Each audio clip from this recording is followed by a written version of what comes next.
वासुदेवसुतं देव कंसचाणूरमर्दनं देवकी परमानन्दं कृष्णं वन्दे जगद्गुरु।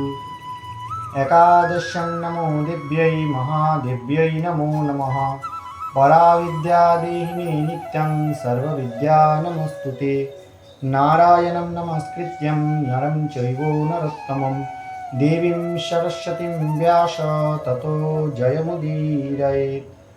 आज আমরা আশ্বিন কৃষ্ণপক্ষী একাদশী যা ইন্দিরা একাদশী নামে বিখ্যাত সেই একাদশীর সম্বন্ধে কিছুটা জানব। এই একাদশীর সম্বন্ধে আমরা ব্রহ্মবৈবর্ত পুরাণে যুধিষ্ঠির এবং মধুসূদন সংবাদে আমরা এই একাদশীর সম্বন্ধে জানতে পারি।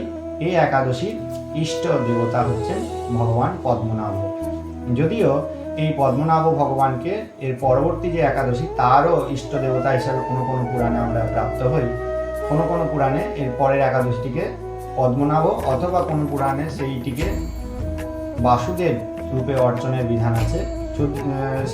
সেক্ষেত্রে আমরা আশ্বিন মাসের যেহেতু অধিষ্ঠাত্রী দেবতাই হচ্ছেন ভগবান পদ্মনাভ, তো দুইটি একাদশীতেই আমরা এই পদ্মনাভ ভগবানের অর্চনা করলে কোনো দোষাবহ নয়, এইরকমভাবে আমরা অর্চন করতে পারি। অথবা প্রথমটিকে পদ্মনাভ, দ্বিতীয়টিকে বাসুদেব রূপে অর্চনা করতে পারি। মহারাজ যুধিষ্ঠির ভগবান গোবিন্দকে জিজ্ঞেস করলেন যে হে মধুসূদন, আশ্বিন মাসের কৃষ্ণপক্ষের একাদশীর নাম কি, ইহার মাহাত্ম্য কি, আমাকে দয়া করে বর্ণনা করুন। ভগবান কৃষ্ণচন্দ্র বললেন, হে রাজন, আশ্বিন মাসের একাদশী ইন্দিরা নামে বিখ্যাত। এই ইন্দিরা লক্ষ্মী দেবীর আরেক নামও কিন্তু ইন্দিরা। তো এই একাদশী পালন করলে আমরা গোবিন্দের কাছে, ভগবানের কাছে লক্ষ্মী দেবীর মতনই প্রিয় হতে পারি। সেই জন্য এই একাদশীর নাম ইন্দিরা একাদশী নামে পরিচিত। এই ব্রতের প্রভাবে মহাপাপ বিনষ্ট হয়, এমনকি কর্মবিপাকের দ্বারা নিম্নজনী লাভ করেছেন এমন পূর্বপুরুষদেরও উত্তম গতি লাভ হয়। যেহেতু এই একাদশী তিথিটি পিতৃপক্ষের মধ্যে পড়ে, তো সেহেতু যে সমস্ত পিতৃপুরুষগণ আমাদের তাদের পূর্বোক্ত কোনো কর্মের জন্য যদি অধোগতি প্রাপ্ত হয়েওছেন, তার উত্তরসূরিগণ তাদের উদ্দেশ্যে যদি এই একাদশী ব্রত পালন করে তাদের কর্মফল তাদের উদ্দেশ্যে প্রদান করেন, তাহলে অবশ্যই তাদের কিন্তু স্বর্গাদি লোক প্রাপ্তি অথবা বৈকুণ্ঠ প্রাপ্তির দ্বারা তাদের মুক্তি সম্ভব। এই একাদশীর মাহাত্ম্য শোনা মাত্রই সামবেদীয় যজ্ঞের কর্মফল আমরা প্রাপ্ত হতে পারি। হে মহারাজ, মহিষ্মতি নগরে ইন্দ্রসেন নামক একজন প্রসিদ্ধ রাজা ছিলেন। ধর্মবিধি অনুসারে রাজা রাজ্য পালন করতেন এবং তার বিশেষ খ্যাতি সেখানে বর্তমান ছিল। তার বিপুল ধন সম্পত্তি ছিল। পৌত্র পৌত্রাদি সহ তিনি সুখেই রাজ্য পরিচালনা করতেন। বিষ্ণুভক্তিপরায়ণ সেই রাজা নিরন্তর শ্রী গোবিন্দের নাম গানে মগ্ন থাকতেন। একদিন রাজা সুখে রাজ্যসভায় বসে আছেন। এমন সময় দেবর্ষি নারদ স্বর্গ থেকে সেখানে এলেন।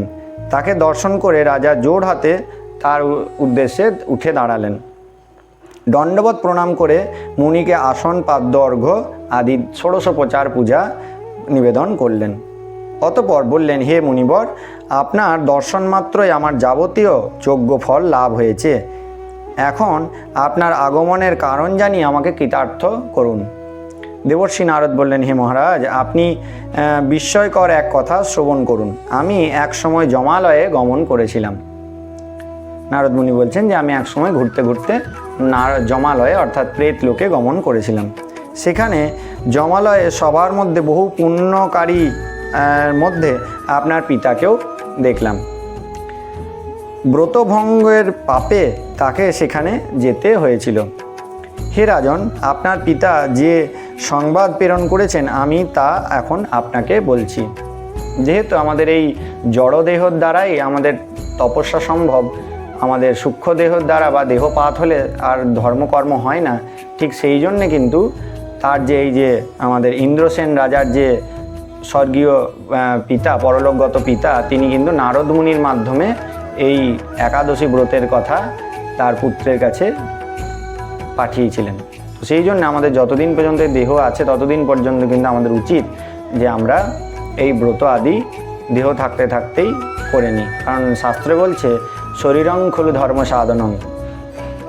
তো সেই জন্যেই আমাদের নারদ মুনি এসে বললেন, তিনি বললেন, হে ঋষিবর, মহিষ্মতি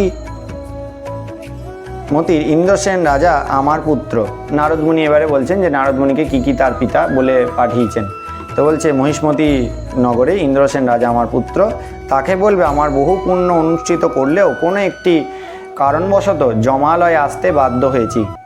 আপনি কৃপা করে তাকে সর্বপাপ বিনাশক ইন্দ্রিয় একাদশী ব্রত পালন করতে বলবে। তিনি বলছেন যে আমার পুত্র যদি এই একাদশী ব্রত পালন করে তাহলে তার পুণ্য ফলে কিন্তু আমার উদ্ধার সম্ভব।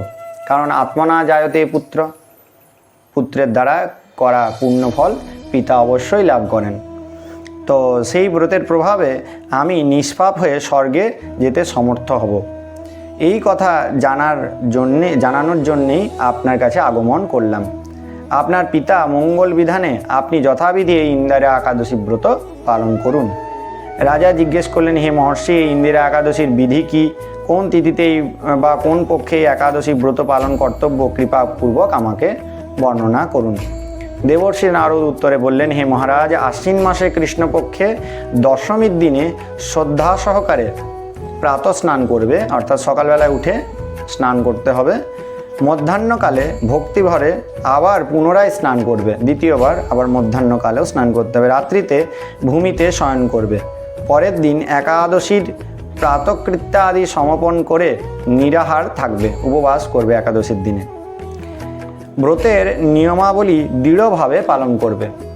এ প্রসঙ্গে আমাদের পূর্বোক্ত একটি ভিডিও রয়েছে, আপনাদের যদি দরকার মনে হয় তাহলে আপনারা এই ডেসক্রিপশন বক্সের মধ্যে তার লিঙ্ক দেওয়া থাকবে। একাদশীর আগের দিন, পরের দিন এবং একাদশীর দিন কী কী করণীয়, কী কী অকর্তব্য, সেগুলি আমাদের পূর্বের ভিডিওতে বর্ণনা আছে, আপনারা দেখে নিতে পারেন।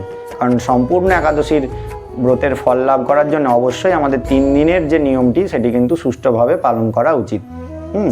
তো দৃঢ়ভাবে পালন করবে এইরকম বললেন। হে পুণ্ডরীকাক্ষ, হে অচ্যুত, হে শরণাগত, আমি আপনার প্রতি শরণাগত, আপনি দয়া করে আমার প্রতি কৃপা করুন। এইভাবে শ্রদ্ধা সহকারে শালগ্রাম শিলার পূজা করবে। আজকের দিনে কিন্তু যারা অধিকারী ব্যক্তি তারা শালগ্রাম শিলার প্রত্যক্ষ পূজা করবে, এবং যারা অধিকারী নয়, শাস্ত্রে যাদের অধিকার নেই শালগ্রাম শিলার প্রত্যক্ষ পূজা করার, তারা অপর স্থানে যে শালগ্রাম শিলা বিরাজ করছেন তাদেরকে, সেই সমস্ত অধিকারী ব্যক্তিকে মাধ্যম করে ভগবানের উদ্দেশ্যে পূজা পুষ্পাঞ্জলি নিবেদন করবে। তাতেও কিন্তু তাদের সমান ফল কিন্তু প্রাপ্ত হওয়া যাবে। অথবা একান্তই পুজো করার যদি সম্ভবতা না থাকে তাহলে অন্ততপক্ষে সেই শালগ্রামজির দর্শন করে তাকে মানসিক পূজার মাধ্যমে পুষ্পাঞ্জলি নিবেদন করে শুধুমাত্র 4 বার যদি আমরা প্রদক্ষিণ করি তাহলেও কিন্তু আমরা এই শালগ্রাম শিলার পূজা আমরা ফল লাভ করতে পারবো। তো বললো সেই দিন শালগ্রাম শিলার পূজা অবশ্য করবে, পিতার উদ্দেশ্যে এই ব্রতফল অর্পণ করবে। দ্বাদশীর দিনে সকালে ভক্তি ভরে শ্রী গোবিন্দের পূজা করে ব্রাহ্মণগণকে ভোজন করবে, অবশেষে নিজে মহাপ্রসাদ গ্রহণ করবে। এই পিতৃপক্ষে আমাদের অবশ্যই গোমাতাকে ভোজন করানো, ব্রাহ্মণ ভোজন করানো অত্যন্ত শুভ। তো এক্ষেত্রে এই একাদশীর অঙ্গ হিসাবেও কিন্তু আমাদের ব্রাহ্মণ ভোজন এবং তারপরে যথাসময়ে মধ্যে পারণটি আমাদের করে নিতে হবে। যদি আপনাদের ক্ষেত্রে কোনো শুদ্ধ বা বৈষ্ণব ব্রাহ্মণ যদি আপনারা না পান তাহলে সেক্ষেত্রে শাস্ত্র বর্ণনা করছে যে শুদ্ধ দেশি লক্ষণযুক্ত যে গোমাতা তাকে ভোজন করালেও কিন্তু আপনাদের ব্রাহ্মণ ভোজনেরই ফল লাভ করা যাবে। তো আপনারা সেটাও চেষ্টা করতে পারেন। তো মহাপ্রসাদ গ্রহণ করে পালন করবে। হে রাজন, বিধি অনুসারে শ্রীহরি এবং তার ভক্তদের অর্চন করলে আপনার পিতৃবর্গ মুক্তি লাভ করে বৈকুণ্ঠাদি লোক লাভ করবে। শুধু পিতা নয়, পিতৃবর্গ, আপনাদের যত পিতৃলোক পিতৃপুরুষগণ আছেন সকলে কিন্তু এই ব্রত যদি আপনি এই মতনভাবে পালন করেন তাহলে অবশ্যই তাদের স্বর্গ তো দূরের কথা, যদ্ধামং ন প্রবর্তন্তে তদ্ধামং পরমং মম, অর্থাৎ বৈকুণ্ঠ লাভ পর্যন্ত তারা করতে পারবে। রাজাকে এই উপদেশ দিয়ে দেবর্ষি নারদ সেখান থেকে গমন করলেন। রাজা ইন্দ্রসেন মুনিবরকে উপদেশ অনুসরণ করে পুত্র পরিজন সহ ভক্তি সহকারে ইন্দিরা একাদশী ব্রত যথাবিধি পালন করলেন। তখন দেবলোক থেকে পুষ্পবৃষ্টি হতে লাগলো এবং তার পিতা বৈকুণ্ঠ লোকে গমন করলেন। অতঃপর রাজা ইন্দ্রসেন নিজ পুত্রকে রাজ্যভার সমর্পণ করে নিজেও যথাসময়ে বৈকুণ্ঠ প্রাপ্তি করলেন। এই ইন্দিরা একাদশীর মাহাত্ম্য পাঠ অথবা শ্রবণ করলে সকল পাপ থেকে মুক্তি লাভ করে বৈকুণ্ঠগতি লাভ হয়। বলো বলো ইন্দিরা একাদশী কি জয়।